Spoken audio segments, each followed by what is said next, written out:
Le Cameroun est en train de passer des périodes de turbulence. Jamais dans l'histoire du Cameroun, on avait vu des personnalités tomber les unes après les autres. Quand on ne sait pas lire dans les oracles, il faut lire les signes. En une semaine, jour sacré, un dimanche, 2 généraux de la même promotion tombent. Le général Ngamso et Omar Oudjam Yaya. Tous de la promotion 2011.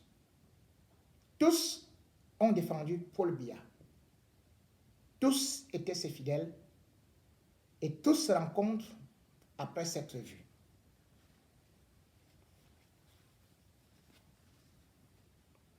Qu'est-ce qu'ils se sont dit et qu'est-ce qui s'est passé? Ce qui est en train de se passer au Cameroun interpelle. Parce que ça arrive, la déstabilisation qui vient de l'intérieur. Je ne voudrais pas être le mauvais apôtre qui annonce l'Armageddon. Mais, Camerounais, comment pouvez-vous interpréter la situation actuellement au Cameroun? Camerounais, regardez-vous comment les barons sont en train de tomber. Et ça ne vous dit rien? Pratiquement chaque année, tous les bras qui étaient à côté de Paul Biya sont en train d'être coupés. Je ne voudrais pas évoquer le cas du général Benahem Peke, mort dans des conditions bizarres et mystiques. Je ne voudrais pas parler du général Douala Moussango, mort dans des conditions bizarroïdes. Je ne voudrais pas parler du cas de Teto James, qui faisait justement de la promotion de la 2e section, mort dans des conditions bizarres. Je ne voudrais pas parler du général Toumenta, qui était le Rambo de service et qui a été tué dans des conditions bizarres, ou plutôt a été retrouvé mort. Je ne voulais pas parler des hauts officiers, donc je ne peux pas citer tout le chapelet, parce que vous, lorsque vous regardez ces noms, il ne reste plus qu'un seul grand nom, le général Pierre Semanga. Et s'il tombe, tout est fini. Tout est fini parce que le Cameroun est en train de connaître un changement, un coup d'état scientifique. Et dans ce coup d'état scientifique, il y a la connexion Nanga. La connexion Nanga qui a mis à mal et qui a mis au pas ou alors en retraite la connexion Bou. Et vous avez pu lire la sortie d'Oswald Baboké. Oswald Baboké a fait une sortie pour dire que c'était les gens de la diaspora, les lanceurs d'alerte, qui étaient devenus un problème pour le pays et qu'ils recevaient beaucoup d'argent là-bas, des cabinets occultes, dont du gouvernement. Et Oswald Baboké nous a aussi révélé que les membres du régime nous fournissaient des documents, oubliant que c'est comme ça dans tous les États, c'est-à-dire que quand vous avez canard enchaîné en France, ou aux États-Unis, et il y a toujours des documents qui fuitent. Aucun pays au monde, on ne peut avoir des documents qui ne fuitent. Aucun. Mais Oswald Baboké a dit que c'est ceux-là qui voulaient déstabiliser leur côté, qui fournissaient des documents et certainement beaucoup d'argent. Oubliant que lui reçoit des sacs d'argent de la part de Amour Belinga. Oubliant que lui, il est l'un des pions de ces régimes qui cherchent à renverser Biya, le Kamboulou, et qui cherchent à s'installer.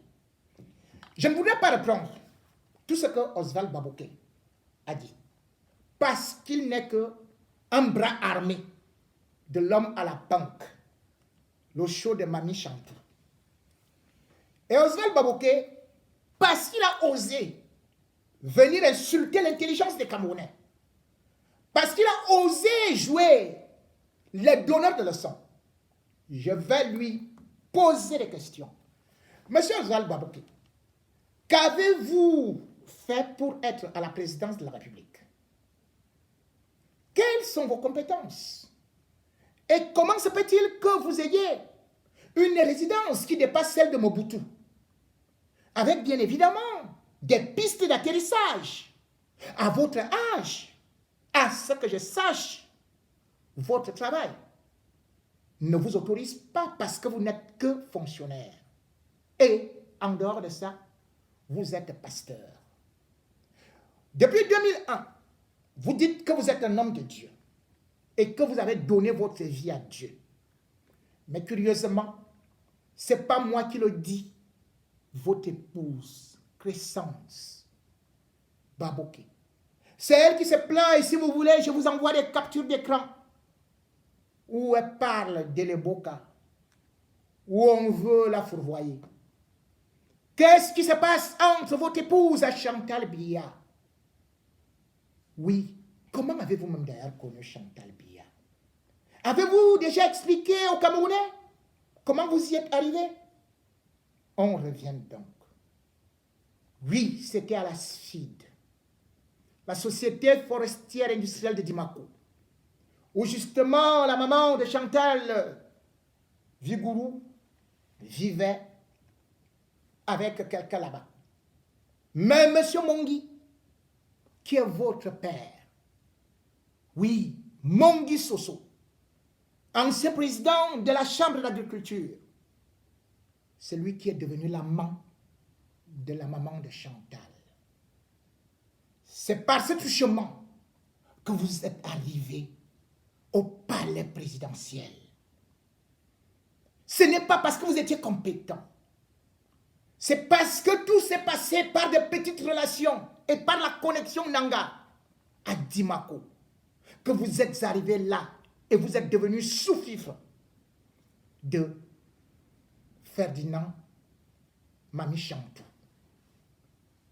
Lorsque vous voulez donner des leçons aux gens, vous avez créé des associations et même dans le SERAP où votre épouse cotise par an 25 millions. Vous travaillez combien? Où travaille-t-elle? Et quel argent a-t-elle? Et pourquoi dit-elle aujourd'hui à tout son entourage que Chantal veut finir avec elle?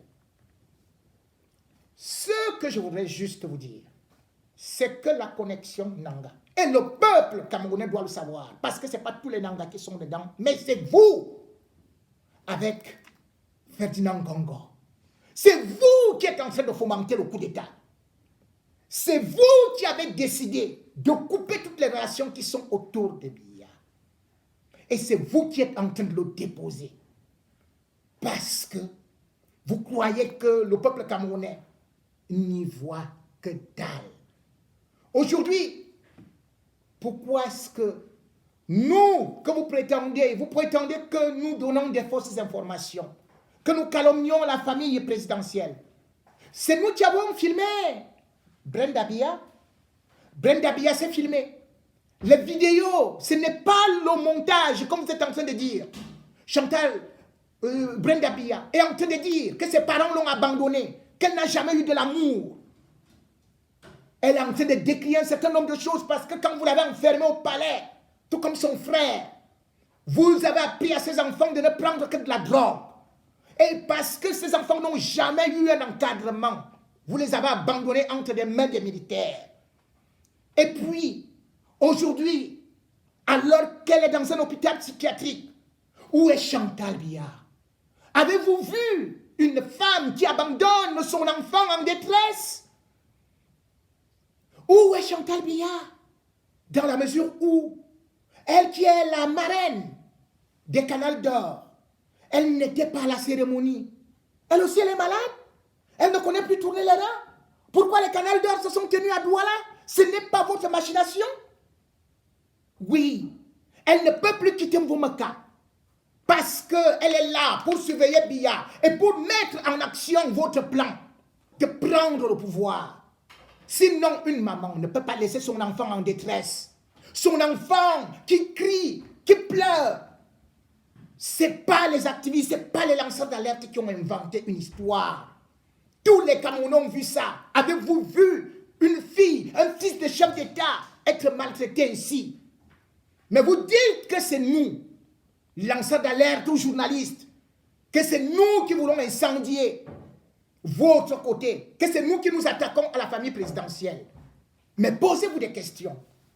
Où est Paul Biya? Oui, depuis le 5 février 2019, vous avez contraint un papy qui souffre d'Alzheimer de signer une délégation de pouvoir à Ferdinand Ngongo, qui n'a jamais travaillé, qui n'a jamais eu, ne serait-ce qu'un mandat de chef de classe. Comment est-il arrivé là? Lui aussi, il est arrivé là par des petits raccourcis comme vous, monsieur Babouké. Ces raccourcis, c'était quoi? Oui, il a juste utilisé des petites relations de bas de jupon, sans oublier également qu'il est passé du moment où il était dans des petites relations au niveau de l'ambassade des États-Unis, du Cameroun, à New York, en 97, en 2007, voulais-je dire, qui le connaissait. Mais aujourd'hui, il a tout établi. Parce que la connexion, comme je le dis, depuis Dimako, que vous avez installé, c'était de prendre le pouvoir. Regardez comment vous avez descendu tout le monde. Ceux qui étaient au palais, qui étaient les amis du violon, sont où? Tous ont été chassés. Je vais vous citer. Belinga Boutou. Il était avec Paul Biya depuis le petit séminaire d'Akono. Mais en mars 2018, vous l'avez viré. Et puis, il est mort le 9 mai 2019. Qu'a-t-il dit? Il a averti que vous étiez en train de vous installer. C'est Belinga Boutou qui a pris Ngongo pour aller avec à New York.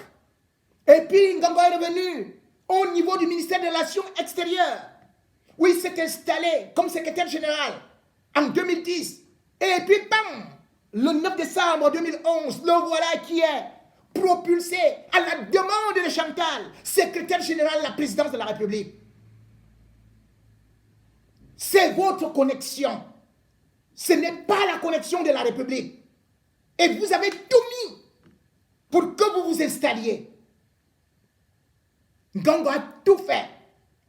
L'un des hommes qui était le conseiller de Biya, Foumanakam, un grand boulot, qui d'ailleurs était le secrétaire national au niveau du ministère, au niveau de ce qu'on peut appeler le Conseil supérieur de la magistrature. Conseiller de Biya depuis 1986.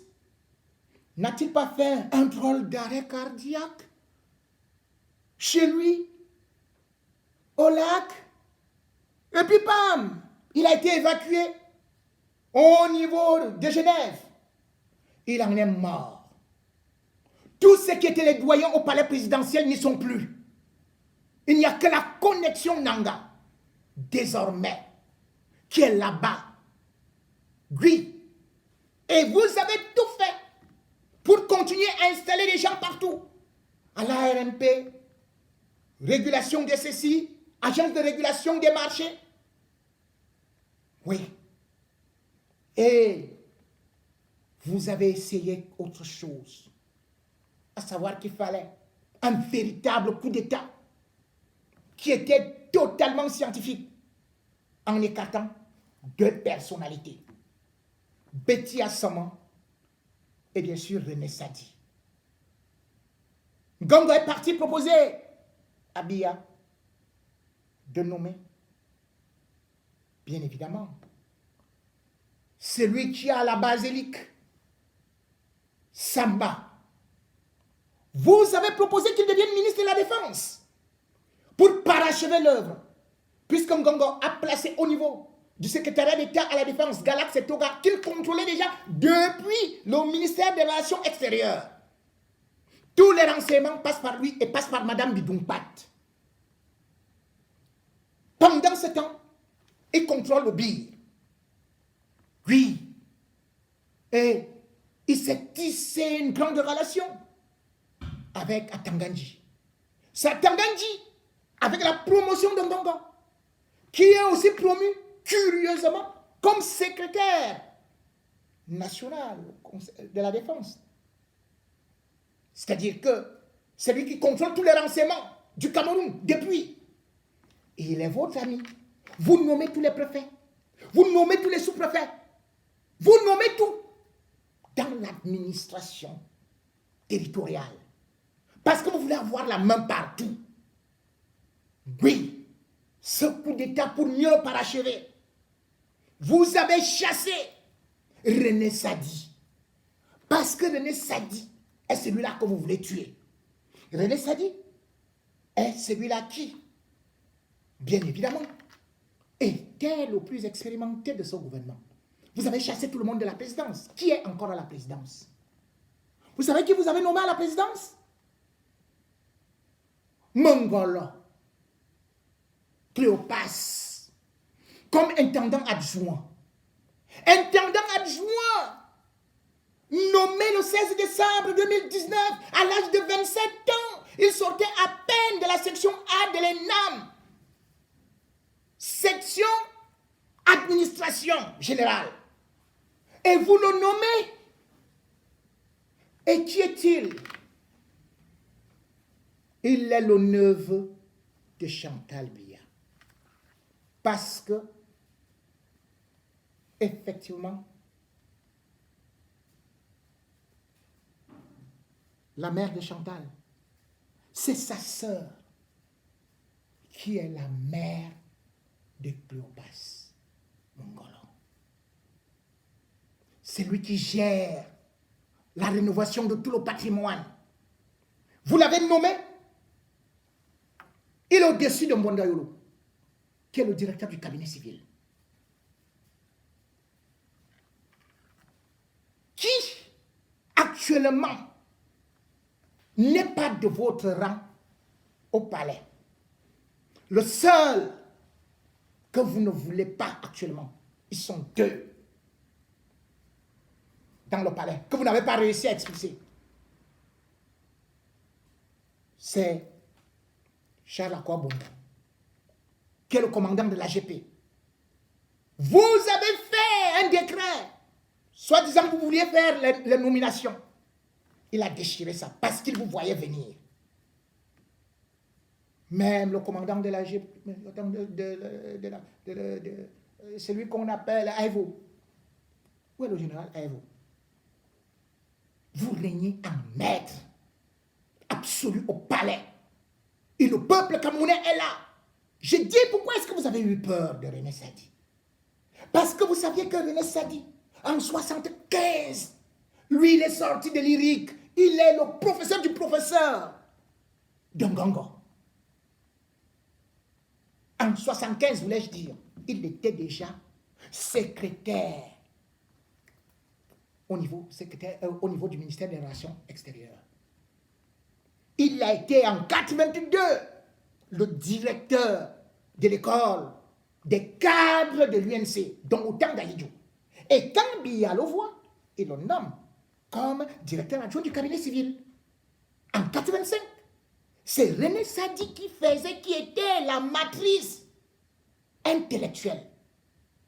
Il est devenu conseiller de Biya et tout et tout.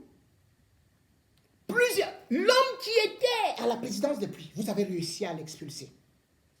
La seule fois, dès que vous êtes venu avec votre ngongo, eh bien, c'est pour la première fois que René Sadi sort de la présidence.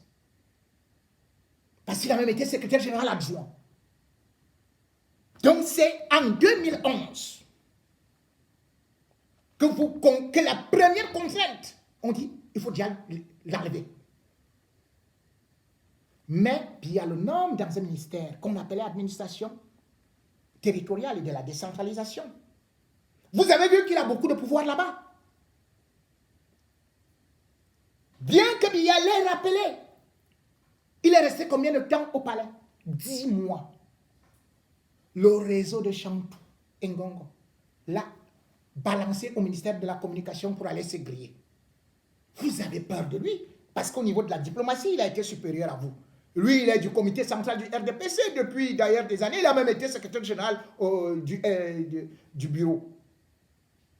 Mais comme vous savez que lui, il vient du Grand Nord et que par la suite, au RDPC, il a des coudées franches et qu'il peut faire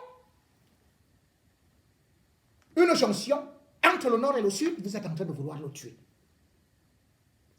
Je vous mets en garde et j'ai dit aux Camerounais, vous avez monté des plans pour tuer René Sadi. Je suis au courant. Vous voulez l'éliminer avant la présidentielle parce que vous voulez avoir le Grand Nord. Vous avez déjà éliminé tout le monde là-bas. C'est ça la vérité. Vous avez commencé une campagne de diffamation.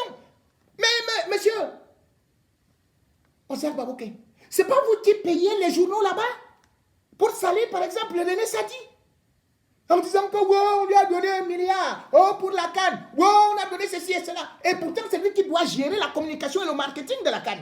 Mais qu'avez-vous fait?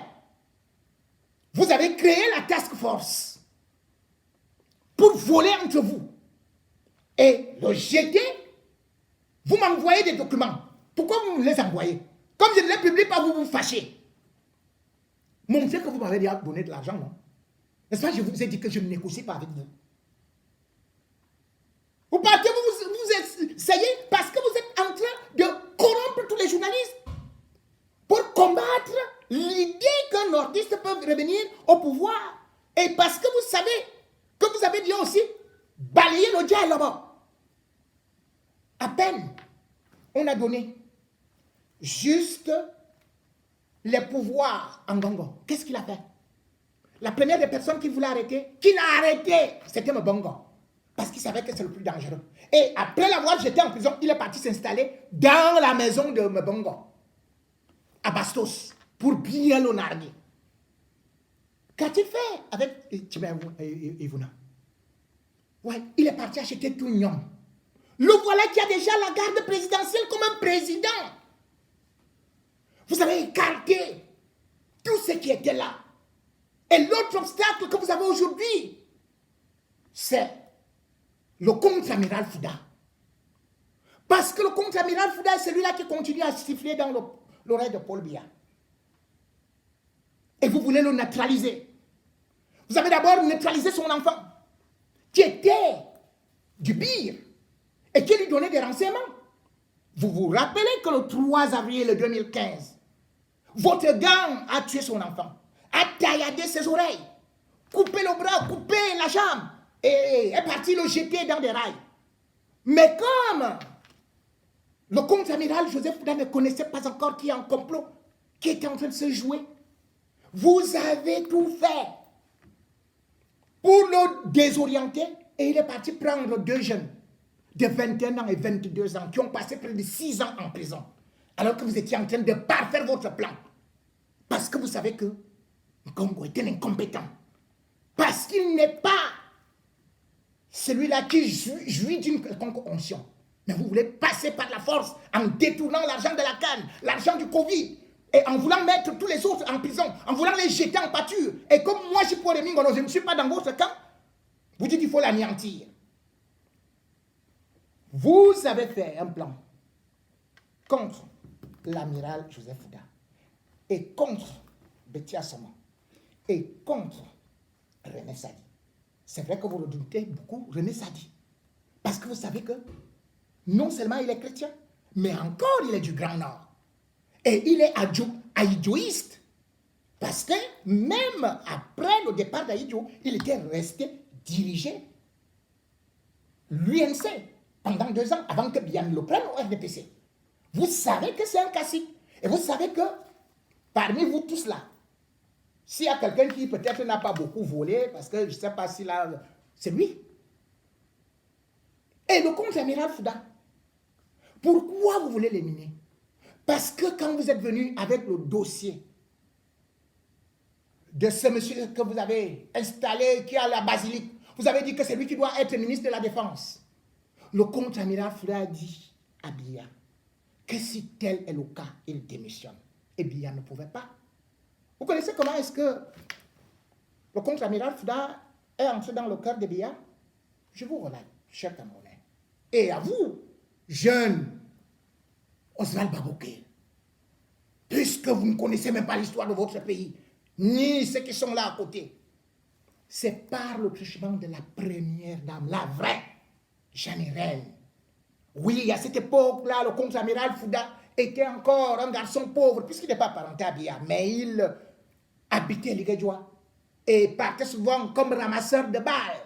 Lorsque Biya jouait au tennis, il était premier ministre au niveau du Mont-Fébé.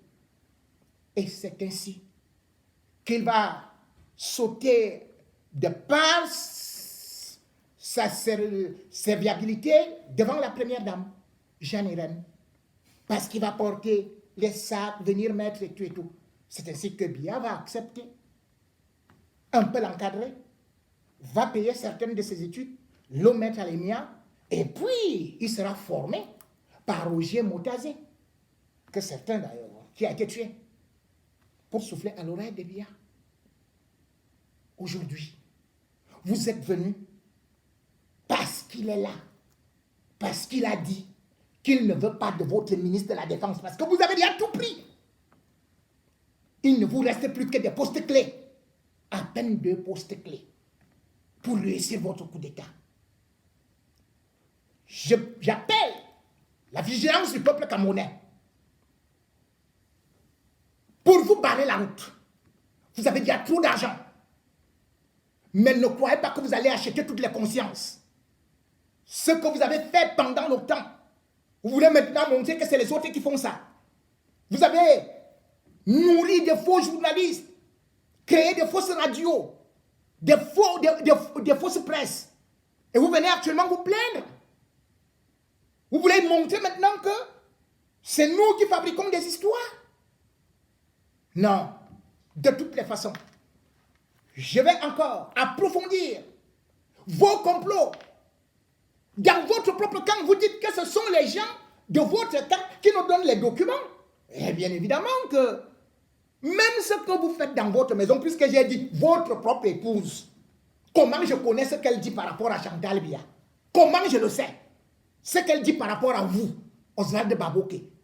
Comment je sais ce que Ngongo fait? C'est parce que au fond de vous, dans vous, chez vous, je suis là. Et ce sera toujours ça.